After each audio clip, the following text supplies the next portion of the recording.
She didn't scream. She didn't beg. She didn't cry. She just looked at him, and that look said everything. The officer's hand was already wrapped around her arm before most passengers in first class even realized what was happening.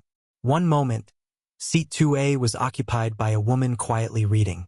The next, that same woman was being physically dragged into the aisle of a commercial aircraft, in front of dozens of witnesses, while her belongings scattered across the floor like she was nothing more than an inconvenience someone needed to remove. Her name was Dr. Camille Reeves, but Officer Dale Pruitt didn't ask her name. He didn't need to. In his mind, the situation was already resolved. Someone more important needed her seat. Someone with connections. Someone who had made a single phone call to the gate and set off a chain of events that ended with a uniformed officer putting his hands on a passenger who had done absolutely nothing wrong. "You need to come with me, ma'am." His voice was flat, practiced, the kind of tone that expects no resistance. Camille looked at his hand on her arm. Then she looked up at him. Her voice was completely calm when she spoke. "Take your hand off me." He didn't. The passengers in 2B, 2C, and the row behind them watched in total silence. Nobody moved. Nobody reached for a phone. Nobody said a word. A flight attendant near the galley turned her back. The gate agent standing at the door stared at the ceiling.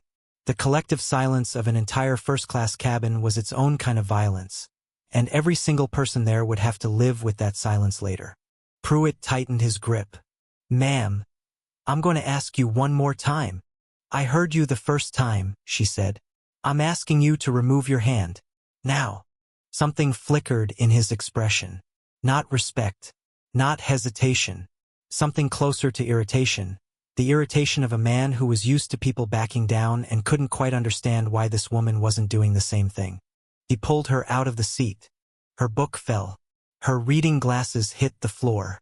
The woman in 3A actually gasped.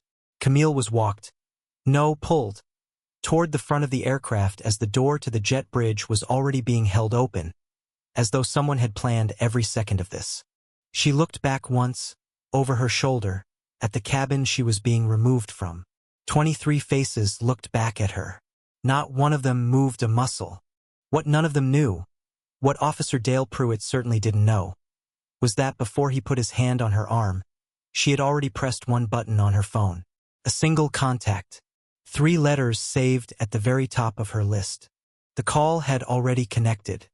If you saw Camille Reeves in an airport, you might not look twice. She was 44 years old, average height, dressed simply. Dark slacks, a gray travel cardigan, no jewelry except a plain watch. She carried a single carry-on and a soft leather tote. She didn't wear her credentials on her chest. She didn't need to. The kind of work she did, the kind of power she actually held, lived entirely in what people didn't see when they looked at her. She had grown up in a small town outside Birmingham, Alabama, the daughter of a postal worker and a school librarian. The family had money for necessities and not much else. She wore her older cousin's clothes until she was 15. She applied for every scholarship she could find while working a part-time job at a dry cleaner, and she graduated valedictorian of a high school that most people in her town had already written off. She became the first person in her family to attend a 4-year university, then the first to earn a graduate degree, then the first to earn a doctorate in constitutional law of all things. Her dissertation, nearly 300 pages long, was titled, "The Architecture of Silence: How Institutions Permit Individual Acts of Discrimination Through Strategic Non-Response."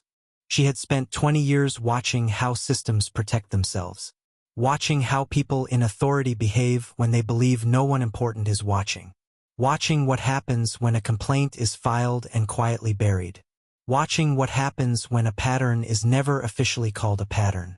She had also spent 20 years building something in response. That something had a name. It operated quietly. It had access to people, records, and resources that most people didn't know existed. And when Camille pressed that contact at the top of her phone list, the 3-letter name, the private number, she wasn't calling a friend. She was pulling a thread that, once pulled, would not stop unraveling. But standing on the jet bridge, the door closing behind her, her arm still warm from where Pruitt's hand had been, None of that was visible. What was visible was a woman alone, displaced, dishonored in public. No witnesses standing with her, no one speaking her name. She looked perfectly ordinary. She always did. That was exactly the point. What she was already thinking about, the thing that would haunt Officer Dale Pruitt long after this day was over, was something she had learned a long time ago. The most powerful thing you can do when someone underestimates you is let them believe they're winning. Right up until the moment they realize they aren't. And she already knew something about Dale Pruitt that he didn't know she knew. On the jet bridge, with the door sealed behind them and no passengers watching, Dale Pruitt's tone changed entirely. The professional flatness disappeared. What replaced it was something uglier, a low, confident contempt that people like Pruitt tend to reserve for moments when they believe there are no consequences. "Look," he said, crossing his arms. "You made this difficult. It didn't have to be difficult." Camille stood still. She had not set down her tote bag. Her phone was still in her hand. "You're going to want to turn that off," he said, nodding at the phone. "I don't think I will," she said. His jaw tightened. "You were on a courtesy upgrade. The original ticket holder needed that seat. This is standard procedure." "Show me the policy," she said. "Excuse me?" "The specific policy, section and paragraph. I'd like to see it."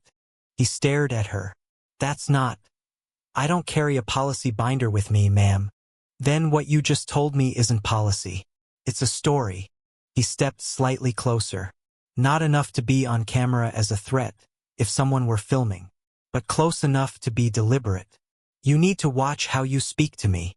"I'm speaking perfectly calmly," she said. "And I'll note that you just attempted to intimidate a civilian passenger on a commercial jet bridge. That's a federal space." Something happened in his face then, a brief tightening around the eyes, the look of a man recalculating. But he recovered fast. People like Dale Pruitt always recover fast. It's their most dangerous quality. "Let me tell you what's going to happen," he said. "You're going to wait in the gate area. We're going to rebook you on the next available flight. You're going to accept that, or you're going to find yourself dealing with a whole different kind of problem." This was the moment a gate agent appeared at the far end of the jet bridge. She had been sent, clearly, to manage the aftermath. She was young, visibly uncomfortable, holding a printed rebooking confirmation in both hands like a peace offering. "Dr. Reeves," she said carefully, "we have you on the next departing flight, first class, same destination, boarding in approximately 4 hours. The airline wants to offer a—" "4 hours," Camille said. Not a question. A statement of what was being offered. "Yes, ma'am. And a travel voucher for—" "I had a meeting," Camille said. "I was presenting to a federal oversight committee at 2 this afternoon. I had 19 minutes of scheduled testimony and 6 months of documented evidence attached to that testimony. 4 hours means I missed the window entirely. The next scheduled date is in 8 weeks. She paused. "But I'm sure whoever needed my seat had a very compelling reason." The gate agent's mouth opened, closed. Pruitt, who had taken a half-step back during this exchange, said, "That's not my problem." And that sentence, those 5 words, were the moment Dale Pruitt went from a man making a bad decision to a man lighting a fire he had no idea was already surrounded by gasoline. Because here is what he still didn't know. Camille had not only pressed the call button before she was removed from the plane. She had also, in the 15 seconds between realizing what was happening and being physically grabbed, activated a feature on her phone that had been quietly recording audio the entire time. Every word said in that jet bridge was captured. Crystal clear. And the person on the other end of that phone call, the 3-letter contact, had heard all of it. What would you have done sitting in that first-class cabin? Would you have stayed silent too? The gate area was half full. Midday travelers, business commuters, a family with 2 young children near the charging station. Camille sat in a seat near the window, facing the tarmac, her phone to her ear, speaking in a voice too low for anyone around her to follow. But across the gate area, a woman in her 60s, gray natural hair, reading glasses on a beaded chain, a canvas bag full of library books, had been watching everything. Her name was Evelyn Park. She was a retired investigative journalist who had spent 31 years at 3 different newspapers before the industry, as she often put it, decided it no longer needed people who asked questions for a living. She still asked questions. Old habits. She had been watching Officer Dale Pruitt for a reason that had nothing to do with what just happened to Camille Reeves. She had been watching him for 6 weeks. Evelyn had received a tip, anonymous, sent through an encrypted message to an old professional contact address she still checked, about a pattern of behavior at this specific airport involving a specific officer. The tip was vague on names but precise on dates, locations, and the types of passengers involved. She had been doing what she always did. Sitting, watching, waiting for a moment that proved or disproved what the data was already suggesting. What she had just witnessed was not a moment. It was a confirmation. She opened a notebook, an actual paper notebook, spiral-bound, the kind that doesn't need charging, and wrote 2 words, underlined twice. Then she stood up and walked toward Camille. She didn't introduce herself as a journalist. She introduced herself the way people who really need to share something important always do. Quietly, directly, with her hands in plain sight. "I've been watching him for weeks," she said, sitting down 1 seat away. "What just happened to you isn't the first time. Not even close." Camille looked at her for a long moment. Then, carefully, "How many?" "That I can document? 11 incidents in 14 months. All female passengers. 9 of them black. 2 Latina. All traveling alone. All removed from premium seats. Always with a different official reason given each time. Never the same paperwork twice." She opened the notebook. "The airline's own internal complaint system has received 7 of those cases. 4 were closed within 48 hours. 3 were never formally logged." Camille was very still. "Who received the complaints?" Evelyn turned to a specific page and held it up. A name, a title. The name belonged to the Director of Passenger Relations for the airline's Northeast Corridor Division. The same person who, that morning, had made the phone call to the gate that resulted in Camille's seat being reassigned. The same person whose brother-in-law had needed a first-class seat on short notice. The hair on the back of Camille's neck rose, not from fear, from recognition. She had seen this architecture before. She had written about it, documented it, named it in a 300-page dissertation. Silence. Strategic non-response. A system protecting itself. She looked at Evelyn. "Can I see the documentation?" Evelyn handed her the notebook without hesitation. Then she said, "I need to ask you something. The person you called when it was happening. Who was that?" Camille looked at her phone, then back at Evelyn. A small, precise smile that did not reach her eyes. "Someone," she said, "who was already aware of this airline. By 1:15 in the afternoon, 3 things had happened simultaneously that Officer Dale Pruitt knew nothing about. First, the audio recording from the jet bridge had been sent, through a secure encrypted channel, to 2 specific individuals. One was a senior attorney at a civil rights organization with active litigation against this airline for an unrelated but structurally similar case. The other was a federal transportation oversight official who had been quietly compiling complaints about this specific hub for 8 months. Second, Evelyn Park had made 2 calls of her own. One to a former colleague who now worked at a digital news outlet with 4 million daily readers. One to a woman in Miami who had been removed from a first-class seat on this same airline 14 months ago and had been waiting patiently and furiously for exactly this kind of call. Third, inside the airline's corporate offices, a legal analyst had received a notification about an incident flag at the gate. She had pulled the passenger manifest. She had seen the name Camille Reeves. She had typed that name into the system. What came back had made her close her office door and call her supervisor. Here is what the system knew about Dr. Camille Reeves that Officer Dale Pruitt had never bothered to check. She was the founder and executive director of the Institutional Accountability Project, a nonprofit that had, in the past decade, successfully brought 7 federal civil rights cases. She sat on 2 federal advisory committees. She was a consultant to the Department of Justice on pattern and practice investigations. She had testified before Congress 4 times. Most critically, She was, at that precise moment, 18 hours away from formally submitting a case file to a federal oversight body that named this airline as one of 4 carriers being investigated for systematic discriminatory practices in first-class seat management. She hadn't been on that plane by accident. She had been on that plane because she was traveling to deliver that testimony. The legal analyst's supervisor called the Director of Passenger Relations. The Director of Passenger Relations, when he heard the name, went completely silent on the phone for 4 seconds. A silence his assistant, sitting nearby, would later describe as the silence of someone watching something fall in slow motion and knowing there was nothing they could do to stop it.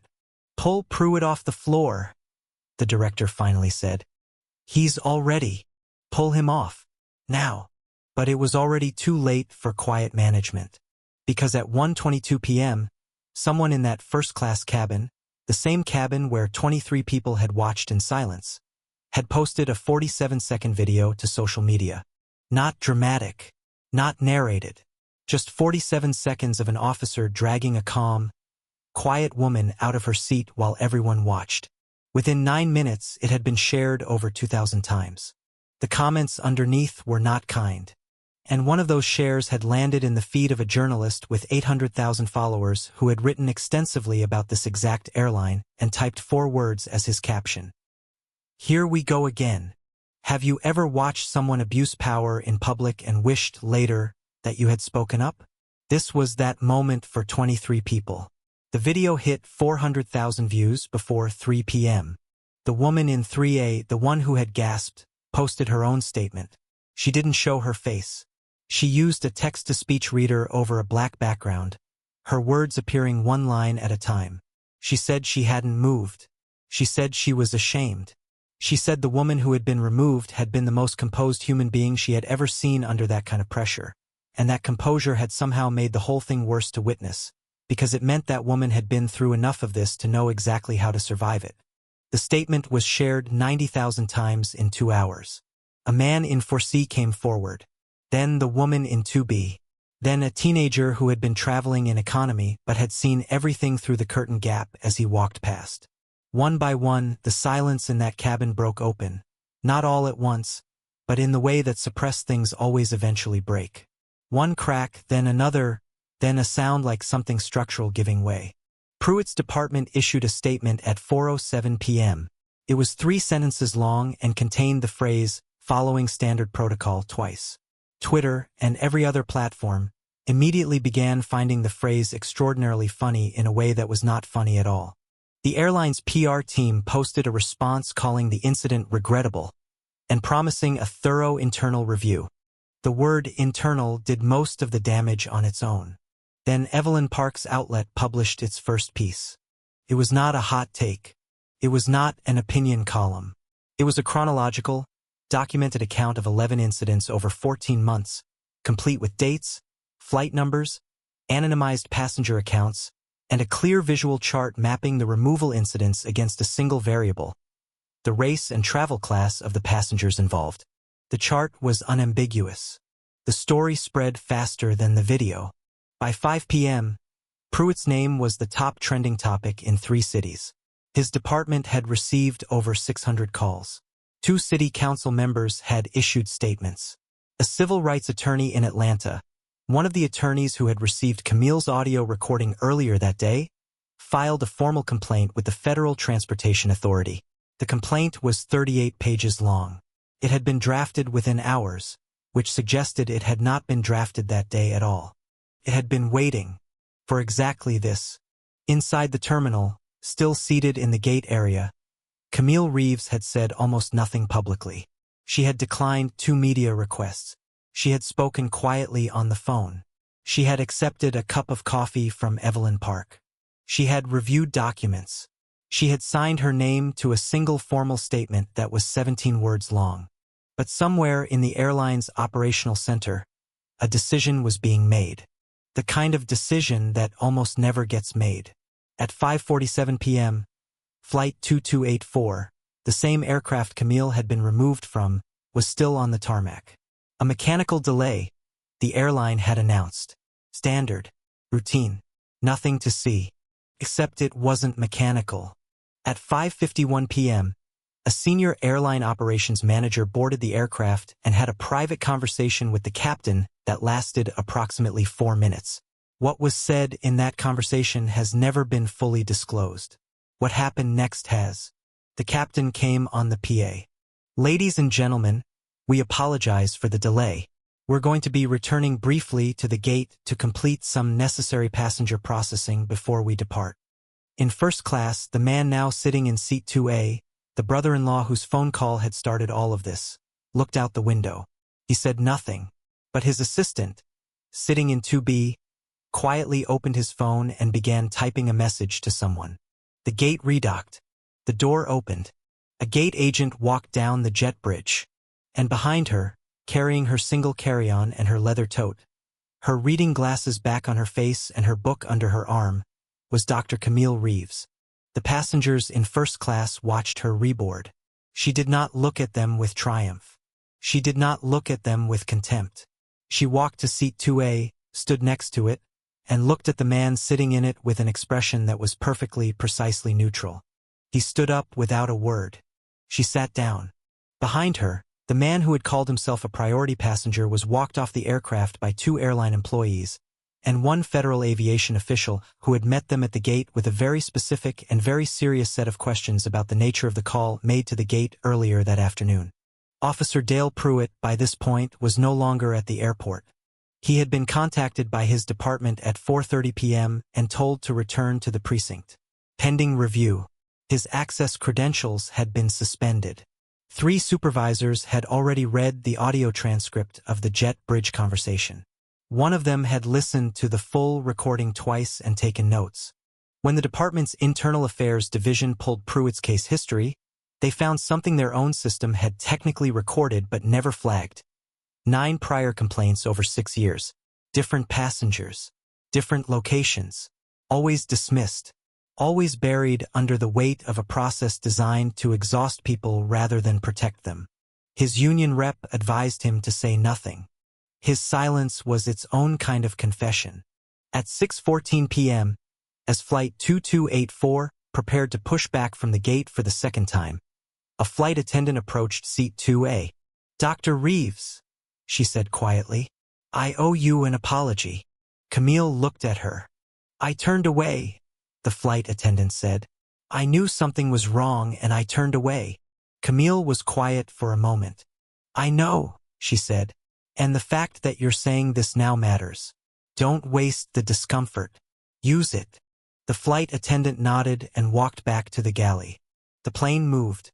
Somewhere 30,000 feet below the cloud line, a story that had begun as one woman's private humiliation had become something that could not be privately managed, quietly resolved, or filed away in a system designed to lose things. Do you believe justice always finds its way to the surface? Or does it need people willing to pull it up by force? The federal oversight hearing happened. Not on the original date, that window had passed. But a new date was set, and Camille Reeves testified with 8 additional cases incorporated into her evidence file. The testimony lasted 40 minutes. The federal body's response was not a press release. It was an investigation.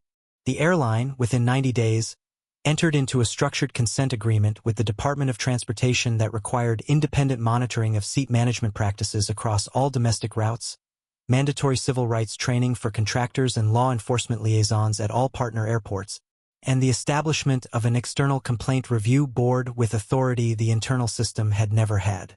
Evelyn Park's 11-incident story was expanded and eventually became the foundation of a larger investigative series that won 2 journalism awards and was cited in 2 congressional hearings.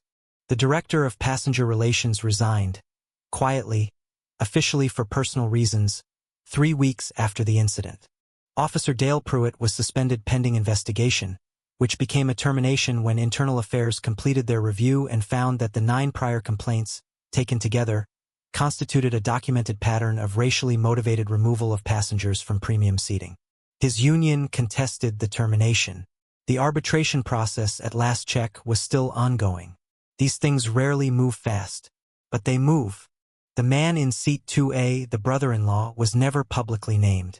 That is a chapter that has not fully closed. Camille gave one interview in the months after the incident. 1. She did not describe herself as brave or as a fighter or as anything the television anchor seemed to want her to say. She said she was tired. She said she had been tired for a long time. She said that what happened on that plane had happened to other women before her and would, without accountability, happen again. The question, she said, is never whether one person can survive an injustice. Survival is the floor. The question is whether the system learns anything, whether it's forced to, whether the people watching decide that what they saw was their problem too, or someone else's. She paused. Silence has a cost, she said. The people who were in that cabin are going to carry that image for a long time. Not because they're bad people. Because silence in the presence of injustice is one of the most uncomfortable things a decent person can live with. And that discomfort is useful. That discomfort is exactly what should drive you toward the next situation differently. The anchor asked if she was angry. I was, she said. I'm something else now. I'm clear. There is something in Camille Reeves's story that asks something of every person who hears it. Not the extraordinary thing. Not the years of work, the federal contacts, the documented evidence, the legal architecture she had been quietly building for decades. That part belongs to her. The ordinary thing. The thing that asks something of the rest of us. 23 people watched. 23 people stayed silent. And not one of them would call themselves a bad person. They were frightened or confused or calculating risk or frozen. The way human beings get frozen when something wrong happens right in front of them and the cost of speaking feels too high. But here is the question that lives on the other side of this story. What happens to the world when ordinary people decide that the cost of silence, the one they carry home and live with, is actually higher than the cost of speaking? What happens to systems built on the assumption that nobody will move, nobody will say a word, nobody will record, nobody will stand up when one person does? They turn the plane around. The people most dangerous to abuse are the ones quiet enough to let the truth speak louder than they ever needed to. Because the truth, once spoken, cannot be unheard. And systems built on silence cannot survive the sound.